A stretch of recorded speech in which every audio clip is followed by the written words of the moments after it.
Guys, how are you guys doing? Woo! We are back with another video.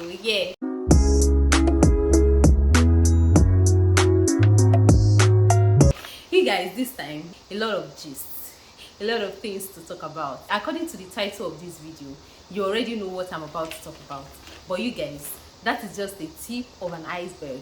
So if you haven't subscribed to my channel, please don't forget to subscribe, like, comment, and please share to friends and family, because this tea I am about to give you is a lot.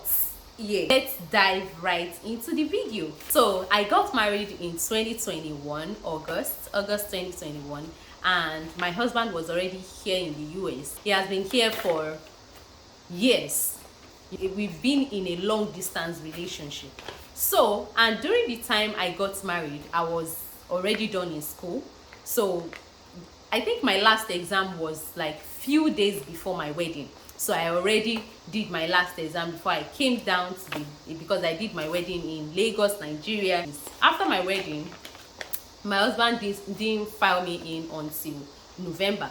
And the reason is because there are some documents they were asking for before he applied. You will have to do some research or something. So those documents they were asking for, I will have to like get them all together before I send it down to him. So he was able to get all the documents by November, and he applied for me in November 2021. So the first thing he did, he applied on UICIS sites. When he applied, he sent them some manual documents, some like documents, a paperwork. He sent it down to them in their office, and they were able to verify my documents in December 2021. So in November 2022, my document was approved. So it took a year. The waiting time, it's a lot. If you are in that situation and you just got married, maybe your husband is in the US, or if you are in such situation, please take your time, have fun. You don't be focused on this long distance thing. It's not something you should be worried about, because definitely you get it, you will. It's not, except there is some complications, and meanwhile there won't be any complication for you. Okay, I was also scared just like you, and I'm here now, alhamdulillah. Okay, so you guys, it took a year before USCIS approved my case. So my approved case from USCIS was sent down to NVC. The USCIS sent my approved document down to NVC. That's the National Visa Center. Okay, so I was not the one that sent my approved case to NVC. Oh no, it was USCIS that sent my approved case to NVC. And when they sent my approved case to NVC, I will have to apply. So my husband was the one that did everything. The applicant is supposed to pay 325, while the petitioner, which is your husband, is supposed to pay about 125. I actually applied for NVC in January 2023 after my case was approved from USCIS and it was sent down to the NVC. So I actually applied for NVC because NVC is also going to ask for another document, and those documents NVC are going to ask for are something related to the documents you've submitted to the USCIS. So definitely it's not going to like give you a lot of stress like that. And again, you guys, let me just tell you this for free. There's something they call police reports or police certificates. These police certificates last for only 3 months, and I did it twice. Say how, I'll let you know. Just keep watching and I'll let you know how I did my police report twice. One of the documents NVC asked for was police certificate. It's just like a police record, police report to show that you've never been in any crime or anything. I submitted my documents to NVC in February 2023, and it was approved in March next month 2023. So you guys, I was actually thinking that would be it. Like, it's not going to like take a long while. Like, I've already gotten to the peak of the process, and they've already approved me, so I'll be coming down to the US. You guys, it's a lie. That's just the beginning. Because in March 2023 that they approved all my documents, they are still going to process it, and I have to wait because my NVC was in process and all my documents has been approved and submitted. Let me just gist you guys, my husband didn't come home. If you are lucky that your husband came home during the time you were waiting to get your interview dates or the process, you are very lucky, because my husband didn't come home. Yeah, he came home after almost 2 years in May, ending of May, like the last day of May 2023. That was when he came home. I was already giving up because I felt like he's not going to come home, because he's always saying, I'll come home this time, I'll come home this time. Meanwhile, he didn't come home. So he didn't come to Nigeria. He did not actually come home. So what happened was that when it got to a point, I was already, like, I make sure that I was actually busy with something. I didn't let that weigh me down. Although sometimes, I won't lie to you guys, it's a lot. Sometimes it gets to me, I feel like I've been married for over 2 years, almost 2 years now. That was last year. I've been married for almost 2 years, and I've not been with my husband. I don't even have a child because my husband was not around. Definitely, how will I get pregnant? I have a lot of things in my head that was not going fine. I was not just happy, but at the same time, I didn't let that weigh me down, because I have a lot of families around. I have people that was actually encouraging me and telling me all of that, even telling me experiences other people are going through that is even more than my own. I was like, oh, good, alhamdulillah. Anyway, so you guys, I actually waited for a long period of time before I was called for an interview. And during the time I was waiting for my interview, my husband came home in May 29. Yeah, I think, yes, May 29. My husband came home, and I think May 30 or May 21, it's 29.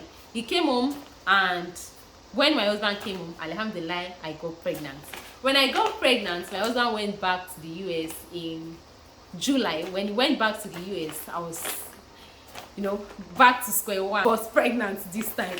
I was just around my family, like my family were around with me, and my mom most especially during the time I was pregnant, and my in-laws, one of my in-law so was around. Like, I have people around me. So during that time, I actually waited, and I was feeling like definitely they will come. I and my husband were just anticipating that definitely they will call me for an interview anytime soon, but they didn't call me until December 28th, 2023. So in December 28th, I got an interview date for February 8th, 2024, which is this year.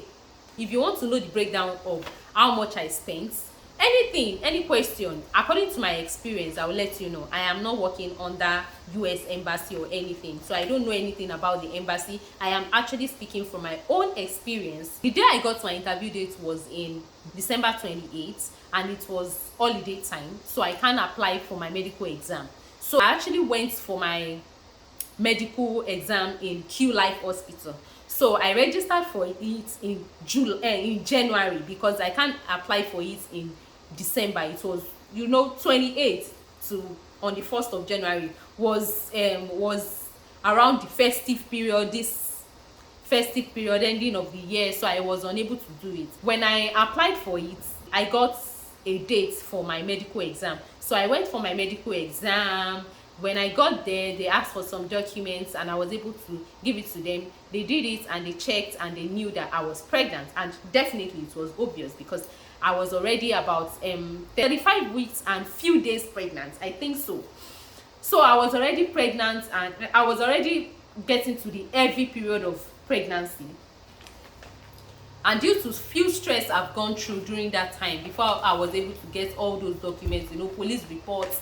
Before I was able to get my police reports, I went through a lot. I and my mom, because it was my mom that was following me to everywhere I went to and everything.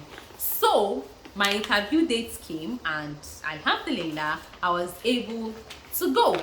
So I got an hotel very close to the embassy, because definitely I wouldn't want to get late for my interview. So I got to the embassy around past 5. I got to the embassy around past 5. And when I got to the embassy, my interview time was supposed to be 7:30. When I got to the embassy, people applying for immigrant visa were in a different line, and people applying for a non-immigrant visa were on a different line. So when I got there, they gave us this list.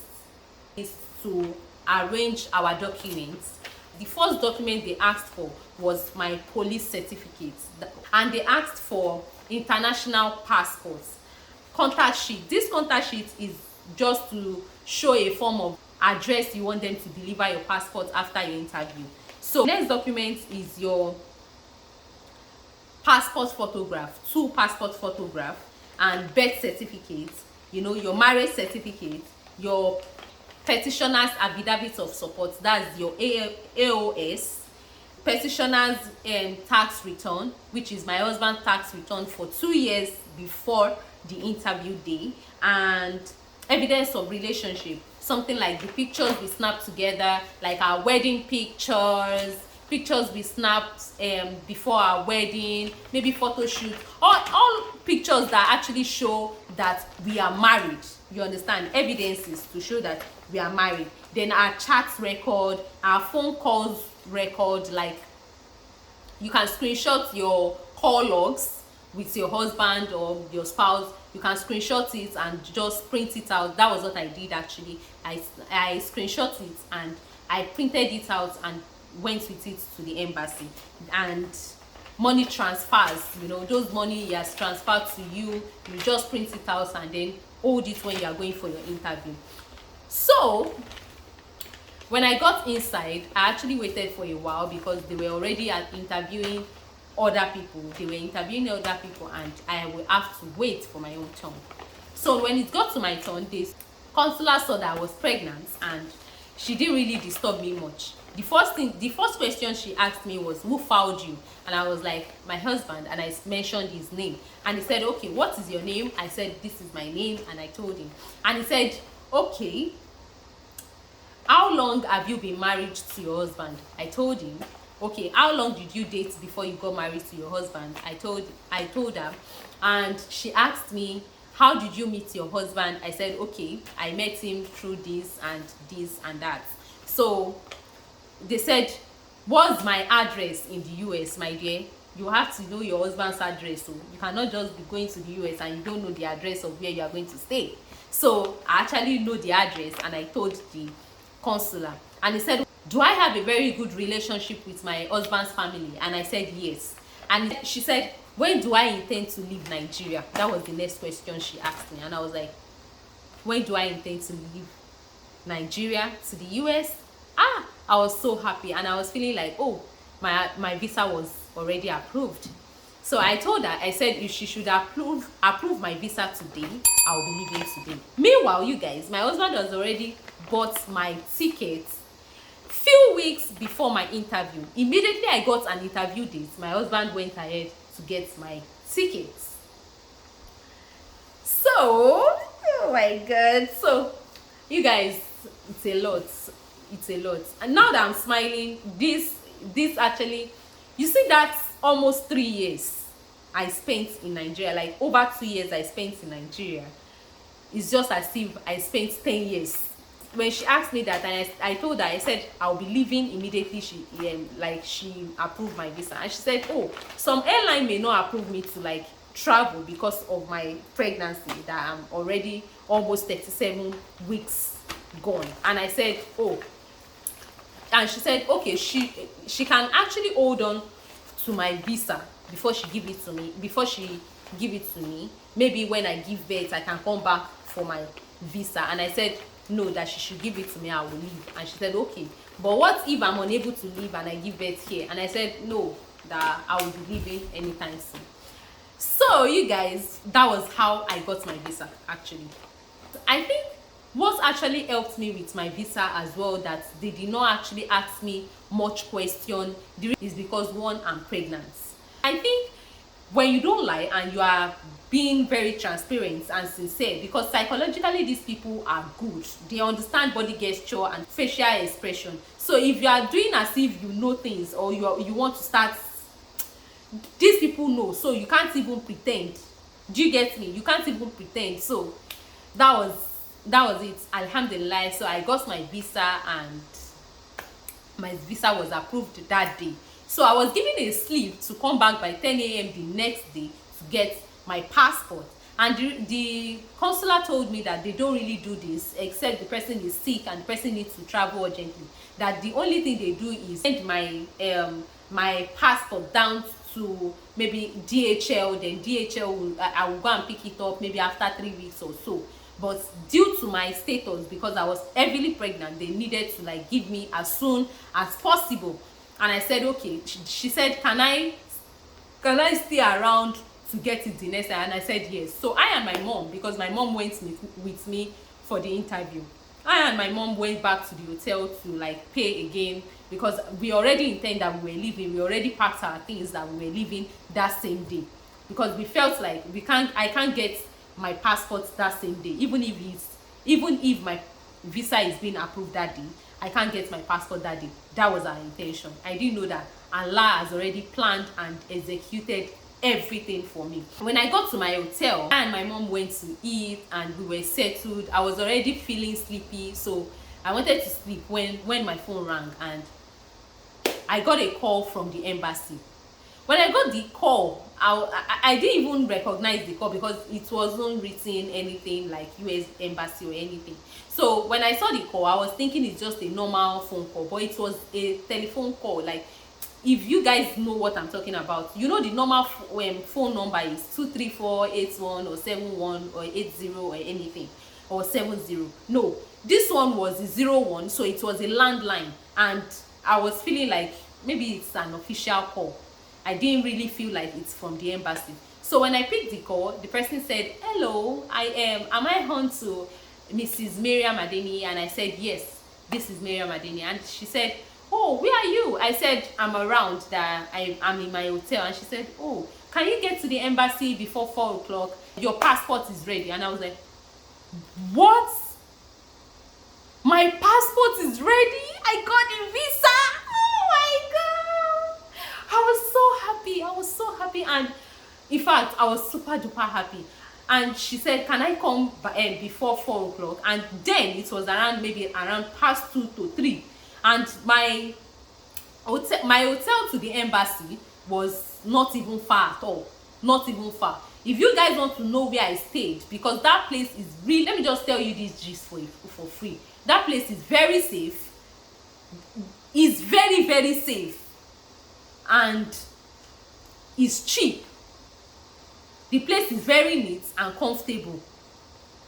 And it's very near to the in fact, you can actually trek from the place to the embassy. That's how close it is. So, and I was like, okay, I'll get there before 4 o'clock. So when I told my mom was like, wow. And I already called my husband. I told my husband that they already approved my visa. They said I should come the next day. And meanwhile, the consular told me that immediately I get my passport, I should quickly leave Nigeria, because this pregnancy she's seeing, because of the status of my medical exam, you know, they did this scan for me. They already know my due dates and all. Maybe because of the stress I went through, that was the reason my due date was closer in their place, because in my hospital, my due date was supposed to be March, not February at all. But their own was February. And I was like, really? Okay. And I didn't really mind them. I was just like, definitely I will be leaving anytime soon. To cut the long story short, I and my mom went back to the embassy. When I got to the embassy, the security men there, they saw me and they were like, oh, they were already calling my name. They sent one of the security men to come outside. They sent one of the security men to come outside to check if I was still around, because immediately I left, that was when my passport was ready. That I was the only one they did. My father was like, wow, this thing I'm telling you guys is just the real truth. Like, when Allah has done your things for you, sometimes we think Allah has not like accepted our prayers, but I don't even know how to put it out there, because you guys just keep praying and believe in your God, because what Allah says it's been done, nobody can say no, you cannot do it. No, it's like you already got it. If Allah says yes, nobody can say no. So that particular day, I got my visa. When I got to the embassy, and the security men were just pampering me. They were like, oh, okay. So they walked me down to the hall. That's where we do the interview and all. So when I got there, in fact, I got there around past 5. I didn't get there around 4 because they said they were going to like they were going to close by 4. I didn't get there around 4 because you know I was pregnant and I was really slow in walking. I used to walk like a snail. So I managed myself and I was trying to be fast, but I wasn't that fast. I'm really slow in walking due to I was pregnant. But in a normal day, assuming I wasn't pregnant, I can actually walk from my hotel down to that place. It's not far. It's very near. So you guys, when I got to the place, they took me to the hall. When I got to the hall, the lady that helped us to like arrange our documents before the interview, she was the one that gave me my passport, and she said, congratulations, your passport has been ready. Immediately you left. In fact, the consular was already trying to like look for me, that she didn't know that I would be leaving that soon. So definitely I just told the lady that I actually have to leave because there are lots of people in that place and I was already getting tired. So she gave it to me and I was so happy. So meanwhile, you know, I told you guys that my husband already bought my flight tickets before my interview. So that's it, alhamdulillah. And you guys, I have another gist to tell you, but in my next video I'll be telling you what happened after my interview. And was I able to travel immediately I got my visa? You guys, I will tell you that in my next video. So in case you've not subscribed to my channel, please don't forget to subscribe right now. This is the time for you to subscribe because my next video I have a lot to gist you. I got my visa, but something happened immediately I got my visa. If you want to know it, you guys, subscribe and turn on your post notification bell for you to be notified whenever I upload any new video. Like, you'll be the first person to know my next video that okay, I've uploaded it. So you guys, like my video and please don't forget to subscribe. I'm saying that again. And you can always share this video because I feel like it's going to be helpful for people in my shoes. Thank you so much for watching and I'll catch you up and see you in my next video. Bye.